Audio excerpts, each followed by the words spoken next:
우리에게 주신 하나님 말씀 구약 성경 다니엘 5장입니다. 주님과 동행하시는 복된 날 되시기를 축복합니다. 오늘 본문은 마치 영화를 보는 듯이 긴박하게 진행되고 있습니다. 어제까지 바벨론 왕 느부갓네살 왕에 대해서 살펴보았는데요. 이제 5장에는 벨사살 왕이 등장을 합니다. 1절에서 왕이 귀족 1000명과 함께 술자리를 펼치는 것으로 시작을 해요. 1절과 2절입니다.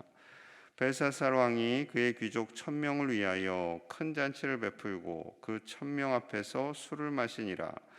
벨사살이 술을 마실 때에 명하여 그의 부친 느부갓네살이 예루살렘 성전에서 탈취하여 온 금, 은 그릇을 가져오라고 명하였으니 이는 왕과 귀족들과 왕후들과 후궁들이 다 그것으로 마시려 함이었더라. 술이 들어가면요 사람의 이성이 흐트러집니다. 그리고 지켜야 할 선을 넘게 돼요. 술자리가 무르익자 그의 아버지 느부갓네살 왕이 예루살렘 성전에서 탈취한 금그릇, 은그릇들을 가지고 오라고 합니다. 그리고 그 그릇에 술을 부어 마십니다. 게다가 4절에서는 더 가관입니다. 4절입니다. 그들이 술을 마시고는 그 금, 은, 구리, 쇠, 나무, 돌로 만든 신들을 찬양하니라. 이 술을 마시고 취해서 비틀거리면서 금, 은, 구리, 쇠, 나무, 돌로 만든 신들을 찬양하기 시작했다라는 거예요. 하나님 보시기에 얼마나 가관이었겠습니까? 하나님을 경외하는 제사장들은 성소에 들어갈 때 죽음을 무릅쓰고 죽을 위험을 감수하고 하나님께 제사를 드리고 성소와 지성소로 들어갔지요. 그런데 이 성전에서 사용하였던 기물들을 가지고 술을 마시고 우상을 섬기기 시작합니다. 심각한 타락이었다라는 거죠. 타락을 넘어서 하나님을 굉장히 경멸하는 그런 행동입니다. 하나님께서 정말로 속상하고 분노하실 일이지요. 자, 그래서 5절의 일이 펼쳐집니다. 5절 같이 봅니다. 시작. 그때 사람의 손가락들이 나타나서 왕궁 촛대 맞은편 석회벽에 글자를 쓰는데 왕이 그 글자 쓰는 손가락을 본지라. 이 사람의 손가락들이 정확하게 무엇인지 모르지만 하여튼 그와 비슷한 형상의 무언가가 나타나서 석회벽에 글씨가 쓰여집니다. 그 글씨가 쓰여지자 왕과 신하들 바들바들 떨면서 보게 되는 거지요. 무릎을 바들바들 떱니다. 도저히 알아볼 수 없는 글씨, 그 글씨가 쓰여졌다. 갑자기 저 흰 벽에 무슨 글씨가 이렇게 쫙 써지는 것을 생각해 보세요. 얼마나 무서웠겠습니까? 바들바들 떨었겠지요. 자, 그러자 이 흥분한 왕이요 해석할 수 있는 사람을 다 찾습니다. 모든 사람 다 지혜가 있는 자들 다 나오라고 해서 찾아서 그가 해석을 하면 셋째 통치자의 자리를 주겠다라고까지 말합니다. 자, 그런데 아무도 할 수가 없지요. 그러자 왕비가 등장합니다. 이 왕비는 아버지 느부갓네살 왕의 부인입니다. 벨사살 왕의 어머니예요. 자, 12절입니다. 12절. 왕이 벨드사살이라 이름하는 이 다니엘은 마음이 민첩하고 지식과 총명이 있어 능히 꿈을 해석하며 은밀한 말을 밝히며 의문을 풀어줄 수 있었나이다. 이제 다니엘을 부르소서. 그리하시면 그가 그 해석을 알려드리리다 하니라. 어머니가 등장해서요 아들을 위로하면서 이제 지혜를 주시는 거죠. 벨드사살이 있는데 아버지 때에 정말 많은 지혜로 도움을 주었던 그런 신하입니다. 그 신하가 알 것입니다 라는 추천을 해요. 자, 그러자가 다니엘이 왕 앞에 섰고요 다니엘에게 왕이 명령합니다. 자, 16절이에요. 16절. 내가 내게 대하여 들은즉 너는 해석을 잘하고 의문을 푼다 하도다. 그런즉 이제 내가 이 글을 읽고 그 해석을 내게 알려주면 내게 자주색 옷을 입히고 금사슬을 내 목에 걸어주어 너를 나라의 셋째 통치자로 삼으리라 하니. 자, 이 해석을 알려주면 너에게 자주색 옷을 입히고, 이 자주색 옷은 그 당시 아무나 입을 수 있는 옷이 아니었습니다. 이 귀족들 가족들, 왕족들, 왕의 신하들, 이런 사람들만 입을 수 있었던 거죠. 그래서 자주색 옷을 입히고 금사슬을 걸어주고 너를 셋째 통치자로 삼으리라. 이 보통 사람 같으면 굉장히 좋아했겠죠. 그런데 다니엘이 뭐라고 답을 하냐면요. 자, 17절 같이 봅니다. 17절 시작. 다니엘이 왕에게 대답하여 이르되 왕의 예물은 왕이 친히 가지시며 왕의 상급은 다른 사람에게 주옵소서. 그럴지라도 내가 왕을 위하여 이 글을 읽으며 그 해석을 아뢰리이다. 아멘. 이 다니엘이 자신은 당신이 주는 예물 같은 거에 관심이 없습니다 라는 고백을 합니다. 대단한 믿음의 고백이지요. 그리고 왕의 상급은 다른 사람에게 주십시오. 이 고백은요, 예의상하는 고백이 아닙니다. 이렇게 고백할 수밖에 없는 것이 이 왕이 정신을 못 차렸고 하나님께 바치는 성전의 그릇으로 제사를 드리는 그 그릇으로 감히 술을 퍼마셨거든요. 이것에 대해서 다니엘은 이런 방식으로 이제 저항을 하는 거죠. 당신이 행한 그 잘못을 어떻게 그것을 모릅니까? 그리고 당신이 주는 그 관직과 선물 도저히 저는 받을 수가 없습니다 라는 고백이죠. 여러분, 물질에 눈이 멀면 냅다 이것을 받겠지만 다니엘은 물질에 먼 사람이 아니었습니다. 하나님께서 가라 하시면 가고 서라 하시면 서는 그런 사람이었다라는 거죠. 요즘 청년들과 젊은 부부들이 집값이 너무 올라서 벼락거지가 되었다, 이런 말들을 많이 합니다. 물론 현실적으로 어려운 것 인정합니다. 하지만 하나님께서 하나님의 백성들을 그냥 이 시대에 방치하고 내버려 두고 고통 속에 살게 하지 않는 하나님이신 줄로 믿습니다. 세상 사람들이 쫓는 돈과 명예와 성공, 우리 그리스도인들도 똑같이 따르는 것이 아니라, 물론 이것이 필요하지만 이것이 우리의 목적이 되고 우리의 가장 궁극적인 이유가 되지는 않습니다. 오직 우리에게는 인생을 주관하시고 나라를 다스리시는 하나님만을 경외하며 하나님께서 주시는 복을 받으며 살아가야 할 줄로 믿습니다. 우리가 그렇게 살고 또 우리 자녀들도 그렇게 살도록 기도하시는 저와 여러분들 되시기를 간절히 소망합니다. 자, 다니엘이 담대하게 18절부터 21절 사이에는 선왕 느부갓네살의 이야기를 합니다. 느부갓네살 왕이 바벨론을 통일왕국으로 이루고 메소포타미아 그 지역, 메소포타미아 지역뿐만 아니라 아시아 지중해 연안까지 다스리게 되죠. 자, 그런데 그 모든 일을 자기가 이루었다라고 착각을 했어요. 아버지마저도. 그럴 수 있겠죠. 얼마나 대단하게 스스로 느껴졌겠습니까? 그런데 하나님께서 하나님이 주관하시는 것임을 깨닫게 하기 위해 7년의 광야 생활을 하게 하시지요. 그게 어제 본문 4장의 내용이었습니다. 자, 이제 그 이야기를 설명하고 이제 벨사살 왕에 대한 설명을 해요. 22절, 23절입니다. 22절. 벨사살이여, 왕은 그의 아들이 되어서 이것을 다 알고도, 즉 아버지께서 이렇게 교만함으로 인해서 하나님이 징계 내리신 것을 다 알고도, 이 말이죠, 아직도 마음을 낮추지 아니하고 도리어 자신을 하늘의 주제보다 높이며 그의 성전 그릇을 왕 앞으로 가져다가 왕과 귀족들과 왕후들과 후궁들이 다 그것으로 술을 마시고 왕이 또 보지도 듣지도 알지도 못하는 금, 은, 구리, 쇠와 나무, 돌로 만든 신상들을 찬양하고 도리어 왕의 호흡을 주장하시고 왕의 모든 길을 작정하시는 하나님께는 영광을 돌리지 아니한지라.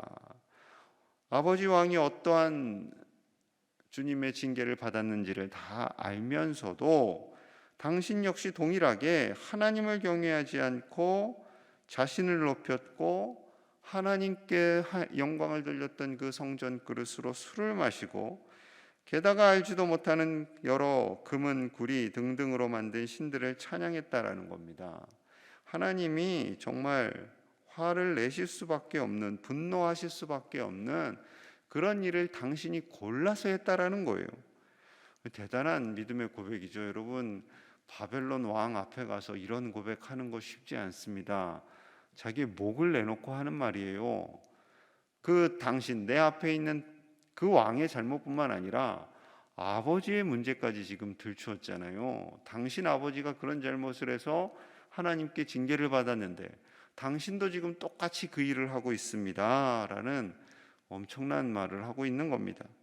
게다가 이제 그 글씨를 해석하는 거예요. 자, 25절에서 28절입니다. 기록된 글자는 이것이니 곧 메네메네 데겔 우바르시니라. 그 글을 해석하건대 메네는 하나님이 이미 왕의 나라의 시대를 세워서 그것을 끝나게 하셨다 하며, 데겔은 왕을 저울에 달아보니 부족함이 보였다 하며, 베레스는 왕의 나라가 나뉘어서 메대와 바사 사람에게 준 바 되었다 함이니이다 하니. 이제 글씨를 해석하는 거예요. 그런데 아마 자기 생명을 소중히 여기는 사람이었으면요, 이 글씨를 해석하지 않았을 겁니다. 왜냐하면 너무나 엄청난 말이 있기 때문에 그런 거죠. 자, 메네는 왕의 시대가 끝났습니다. 이 왕은 끝났습니다. 왕의 시대는 데겔, 저울을 달아보니 왕이 부족하기 때문입니다. 왕은 자질이 없습니다. 그 말이에요. 베레스는 이제 메대와 바사 사람에게 준 바가 됨이니이다. 나라가 망하고 새로운 나라가 일어날 것입니다. 그러니까 이 모든 표현들이요, 왕의 자존심을 모든 신하들 앞에서 다 짓밟는 그런 표현인 거죠. 이 말을 하고 아마 다니엘은 저는 이제 하나님께 갈 수도 있습니다 라는 그런 각오를 하고 설명을 할 수밖에 없었던 거죠. 자, 그런데요, 이 벨사살 왕이요, 하나님의 감동을 받은 것 같아요. 이 인간의 지성으로는 안 됩니다. 하나님께서 그에게, 다니엘에게 너가 말한 약속을 지켜라 라는 감동을 주셨겠지요. 그래서 그에게 자주색 옷을 입히고 정말로 셋째 통치자로 세웁니다. 그리고 벨사살 왕은요, 그날 밤에 죽게 됩니다. 그리고 다리오 왕에게 정권이 넘어가게 되는 거죠. 자, 분명히 이 말씀은요, 아무리 큰 왕이라 할지라도 하나님께서 이 나라를 다스리고 계심을 말씀하고 있는 거죠. 아무리 작은 나라이든 큰 나라이든 하나님께서 나라를 다스리고 하나님께서 복을 주시며 하나님께서 모든 것을 주장하신다라는 말씀입니다. 이것은 엄청난 큰 비밀이지요. 하늘의 비밀입니다. 세상 사람들이 알지 못하는 비밀입니다. 그저 세상 사람들은 자신이 인생의 주인이 된 양 착각하고 돈과 성공과 쾌락을 위해서 정신없이 달려갑니다. 예, 술 마실 수 있겠지요. 하지만 넘지 말아야 할 선을 넘어서는 결코 안 됩니다. 술을 마시고 큰 죄악들이 너무나도 많이 일어나죠. 뿐만 아니라 교만해지게 되면 정말로 하나님께 가야 할 영광을 자신이 가로채는 일들이 너무나도 많이 벌어지고 있습니다. 여러분, 우리 인생의 목적은 이 땅에서 잘 먹고 잘 사는 것이 아니라 하늘나라에서 잘 먹고 잘 사는 겁니다. 영원한 하나님 나라에서 잘 먹고 잘 사는 것, 그것이 우리의 인생의 목적이며, 이 땅에서 잘 먹고 잘 사는 것은 하나님께서 주시면 감사한 것이고 안 주시면 하늘에서 주실 것이니까 그거 믿고 살아가는 사람들이지요. 그래서 우리는 세상 사람들과 구별된 존재들인 줄로 믿습니다. 오직 하나님만을 경외하고 하나님만을 바라보며 이 나라가 하나님의 것임을 인정하며 당당하게 살아가시는 믿음의 권속들이 다 되시기를 간절히 축복합니다. 하나님께서 주시는 복을 받고 그 복을 누리며 나누며 베풀며 살아가시는 하나님의 복된 자녀들 다 되시기를 간절히 축복합니다. 이 시간 함께 마음을 모아서 기도하겠습니다. 나라를 위해서 기도하겠습니다. 이 나라가 하나님을 경외하는 나라, 하나님을 두려워하는 나라가 되게 하여 주옵소서. 우리 모든 그리스도인들이 세상의 것을 탐하지 않고 하나님께서 주시는 모든 것에 감사하며 살게 하여 주시옵소서. 이 세상이 더 이상 타락하지 않게 하시고 모든 윤리와 질서가 무너지지 않도록 붙잡아 주시옵소서. 하나님께서 우리 자손들을 기억하여 주시고 하나님만을 주인 삼고 살아가는 복된 자손들 다 되게 하여 주시옵소서. 또한 교회가, 학교가 든든히 서도록 교회 학교를 섬기는 교역자들과 교사들을 위해서 함께 간절히 기도하겠습니다. 하나님 아버지 감사합니다. 이 새벽에 우리의 눈을 열어 아버지께로 나오게 하심을 감사합니다. 또한 말씀 파일을 들으며 오늘 하루로 말씀으로 시작하게 하심을 감사합니다. 아버지여, 사랑하는 종들을 붙잡아 주시옵소서.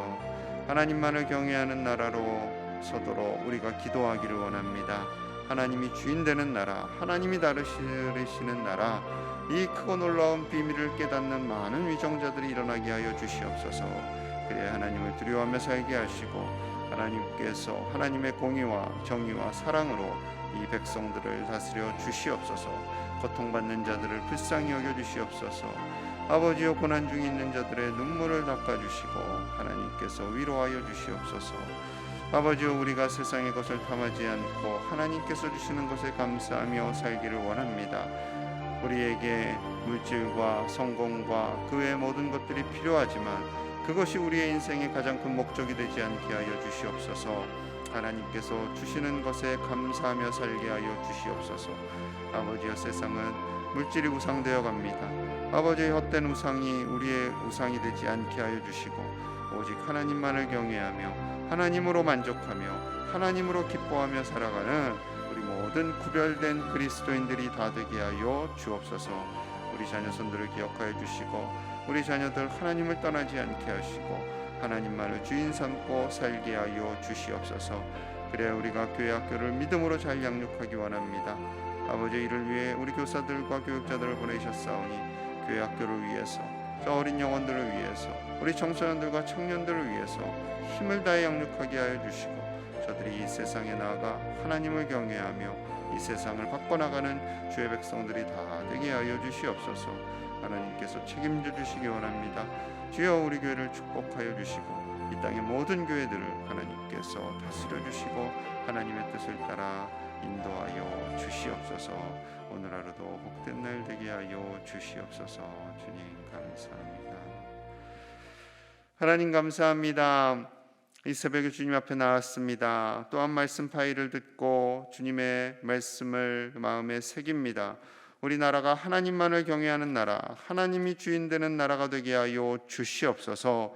위정자들에게 겸손한 마음을 주시고 자신들의 성공과 자신들의 유익을 위해 나라를 다스리지 않도록 하나님께서 역사하여 주시옵소서. 우리가 세상의 것을 탐하지 아니하고 하나님께서 주시는 것에 감사하며 살기를 원합니다. 물질과 성공과 그 모든 것이 우리에게 필요하지만 그것이 목적이 되지 않게 하시고 오직 하나님과 동행하며 사는 것, 하나님의 자녀로 사는 것, 하나님께 영광 올려드리며 사는 것을 가장 인생의 큰 목적으로 두고 살게 하여 주시옵소서. 하나님, 우리 자녀들이 그렇게 하나님만을 경외하며 살기를 원합니다. 하나님께 온전히 자신의 인생을 내어드리며 믿음으로 살 때 하나님께서 주시는 복을 누리며 영원히 천국에서 잘 사는 것에 목적 두고 살게 하여 주시옵소서. 이를 위해 교회 학교를 위해 수고하는 우리 교사들, 교육자들을 기억하여 주시고 우리 아이들을, 우리 청소년들을, 우리 청년들을 믿음으로 잘 영육하여 이 세상에서 하나님의 영광을 위해 쓰임 받는 복덩어리들이 다 되게 하여 주시옵소서. 이 자리에 나와 간구하는 모든 기도의 제목들을 들어 응답하여 주시고 우리 가정에 하나님이 기뻐하시는 참 평안을 허락하여 주옵소서. 예수님 이름 받들어 간절히 기도하옵나이다. 아멘.